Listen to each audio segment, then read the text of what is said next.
기시다가 온대요. 왜 오지? 지네 지금 태풍 문제도 해결을 못하고 있으면서 방한에 대한 의심이 높아지고 있습니다. 네, 일본 교도통신 보도에 의하면 기시다가 다음 달 초에 한국을 방문할 것으로 보입니다. 이때 윤석열과 만나 정상회담하는 걸 조율 중이라는데요. 기시다는 다음 달 27일로 예정된 자민당 총재 선거에 불출마 선언하면서 곧 퇴임을 앞두고 있는데 윤석열을 만나러 한국에 온답니다. 근데 되게 웃긴 게 뭐냐면 항상 한일 관련한 얘기는 일본 언론이 항상 먼저 보도를 빵 하고 터뜨려요. 그래서 그 보도가 쫙 나와가지고 대통령실을 물어보면 대통령실은 아직 결정된 바 없다. 늘 일단은 아닌데 잘 모르겠는데 결정된 거 없는데 라고 얘기를 해요. 레퍼토리가 똑같아요. 그러면 시간이 지나면 일본 언론에 나온 내용이 맞아요. 그러니까. 항상 그 순서인데 이번에도 대통령실은 결정된 바 없어 라고 얘기를 하는데 아니 정정은 권한이 없지 대통령실은. 그래서 그런 거야? 온다면 오는 거고 안 온다면 안 오는 거야. 온다고 했다가 에이 싫어 그러면 못 오는 거죠. 잠깐 들릴게. 그 시간 좀 빼놓고 있어. 이거죠 이제 우리한테는 통보니까. 아니 근데 이제 기시다는 끝났잖아. 기시다는 다음 달 30일, 9월 30일이 자민당 총재로서 임기 만료이기 때문에 총리에서도 내려오는 겁니다. 근데 왜 와? 그럼 얘하고 뭐 조약을 맺어봐야 아무짝에도 소용. 물론 국가적 조약이니까 유지가 되겠지만 그 어떤 그 양국 지도자 정상들 간에 할 수 있는 미래 비전이라고 하는 거는 뭐 이게 찾을 게 없는 놈이거든요. 아니 퇴임할 국가 지도자가 한국에 왜 와? 왜 오냐면은 자민당은 어차피 자민당 일당 독재 체제로 지난 수십 년간 일본은 운영되고 있잖아요. 기시다가 나가더라도 다른 사람이 오더라도 상관없이 그냥 쭉 가는 정책의 연속성. 자민당이니까 어차피 앞에 총리로 나온 애는 바지일 뿐이고 그러니까 자민당의 정책 자체가 변하는 건 아니고 윤석열이 그대로 앉아 있으면 한일 관계는 그대로 자민당 극우가 원하는 방향으로 가는 거거든요. 근데 기시다가 다음 달 그러니까 미국 간다는 얘기도 있어요. 그래서 제가 봤을 때는 뭐지 친한 형님들이랑 마지막으로 무슨 거기도 바이든 그거요. 끝났잖아.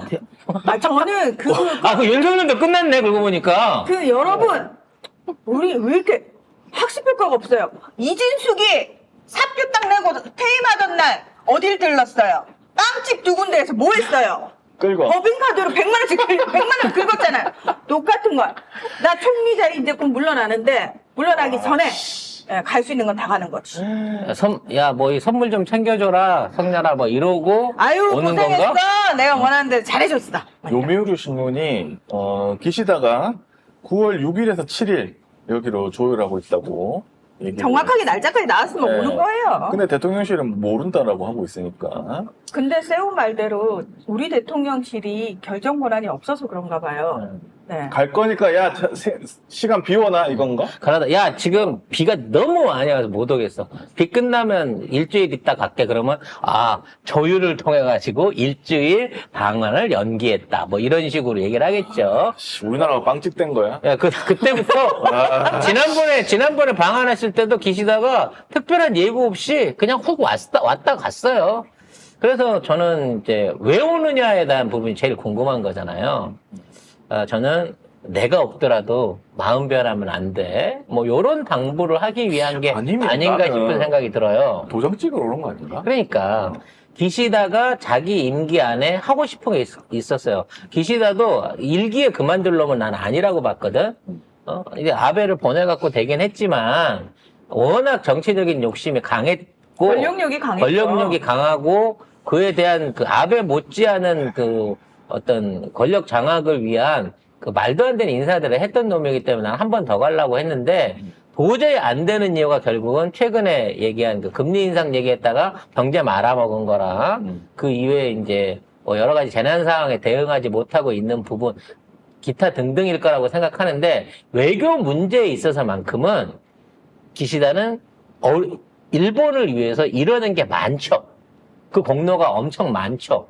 그렇지. 그래서 기시다 이후에 차기 이 총리로 유력한 인물은 현재까지는 이시바 시게루라고 전 아니에요. 간사장 출신이 제일 유력하다는 아니에요. 말이 있습니다. 이시바 시게루는 항상 여론조사에서 차기 총리 여론조사에서 늘 1등을 하시는 분이에요. 늘. 이건 무슨 얘기냐면 여론조사에서는 늘 1등을 하지만 자민당 내에는 본인의 파벌 자체가 없기 때문에 이분은 될 가능성이 1도 없어요. 그래서 일단은 이 사람이 안 되면 또 저는 이제 펑쿨 색쫙 펑쿨색자. 펑쿨 색자나 아니면 저기 아소다로 요런 인물들이 쭉 주옥 같은 인물들이 있습니다만 뭐 현재까지는 뭐 여러 가지 그 하마평 안에서는 어차피 왜냐면 총선 이겨야지 그 가능한 거니까 어찌 됐거나 요 임기 내부 안에서의 조율이 어떻게 돌아갈지는 아직까지 미궁이긴 합니다만 누가 되든지 간에 기시다가 지 나름대로 이뤄놓은 업적에 대해서는 부정받기가 싫겠죠. 그게 뭐냐? 미완의 과자로 남아있는 독도 문제, 칠광구 문제, 그리고 뭐 역사 문제 안에서의 그 여러 가지 사안들 중에 저기 한미일 군사 동맹 이런 것 등등을 이제 자기의 어떤 그 업적으로 안고 가고 싶은 거예요. 그래서 거기에 대한 문서적인 조항 내지는 내부적인 약속을 좀 나는 떠나지만 나중에 내 후임하고 얘기할 때 또 이거 했을 때 이게 다 나 때부터 온 거라고 여기 내 지분이 있다고 거기에 관련된 걸 확인하고 그러한 증거가 될 수 있는 일종의 모종의 약속 내지는 문서를 내가 공개는 안 할게라고 하면서 이거 문서 도장 한 번만 찍어줘 요런 거를 받으러 오는 게 아닌가 싶은 생각이 들어요. 그래야 나중에 기시다가 차기 있는 사람한테 생색도 낼 수 있고 나중에 정치적으로 제기를 하더라도 이거를 다 내가 이뤄놓은 거였습니다. 그렇죠. 라는 방식으로 써먹을 수 있게끔 일종의 퇴임 선물 내지는 윤석열의 충성 맹세장을 받기 위해서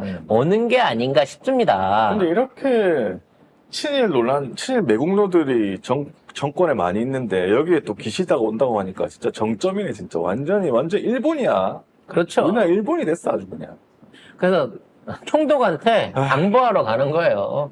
야, 너 총리 바뀌어도 충성은 나한테 계속 해야 된다. 나 그냥 뒷방 늙은이로 눌러나가는 거 아니야. 잠깐 지금 분위기가 인기가 안 좋아서 잠깐 빼고 가지만 내가 다시 복귀할 거야. 뭐 요런 류의 얘기를 그렇지. 치고받지 않을까라는 생각이 그리고 들어요. 우리는 일본은 내각제니까 내가 또 될 수 있는 거 알지?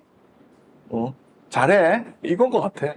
최근 들어 이제 계속해서 지진 관련한 속보, 태풍 관련한 속보들이 이어지면서 이 최초로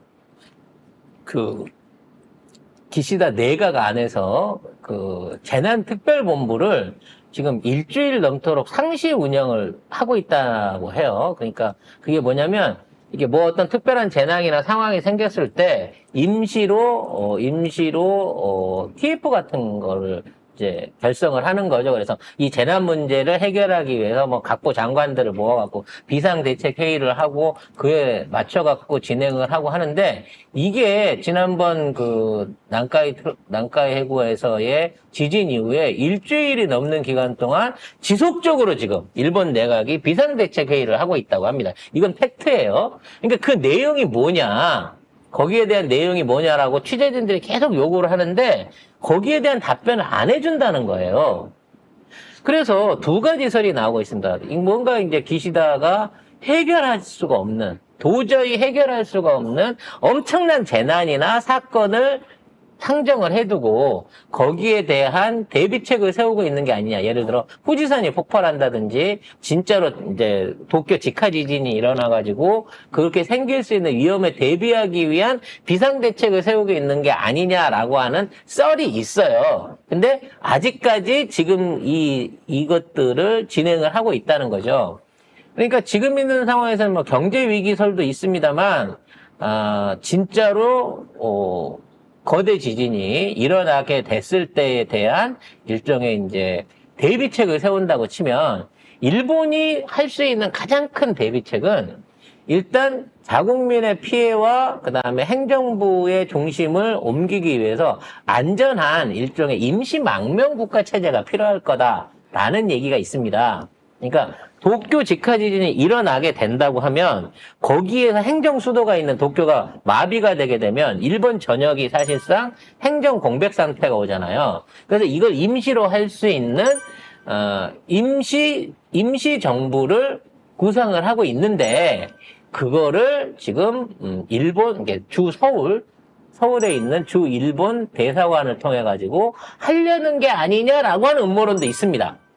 그러니까 만일에 일본이 지진의 작살이 나고 화산 폭발이 일어나게 되면 우리나라의 임시 정부를 세워놓고 그걸로 재난에 관련된 컨트롤들을 한다는 거죠. 저는 이것도 완전히 무시할 수 있는 얘기는 아니지 않나라는 생각이 듭니다. 지금 뭐 세계 지질학자들이 계속 하고 있는 얘기가 이제 일본의 어떤 천재지변, 그러니까 지금 있는 지진이라든지 화산 폭발은 이제 임계점에 왔다. 곧 터진다. 라고 하는 전망들이 일어나고 있는 거고, 그래서 그런지 모르지만, 일본 반도체 업체라든지, 뭐, 주요 원자력 발전소라든지 이런 쪽들이 전부 다 지금 가동을 자체적으로 멈추고 있다고 하는 속보들이 있거든요. 그러니까 지금까지보다 훨씬 큰 모종의 재난을 임박했다는 거를 일본 정부도 어느 정도 인지했거나 대비하고 있는 게 아닌가라는 얘기인 거고, 그 시점에서 급하게 기시다가 우리나라에 온다고 하면 그러한 후속 조치에 대한 협조를 윤석열에게 구하려고 하는 건 아닐까라는 면에서도 또 하나의 어떤 의문점을 좀 가져보겠습니다.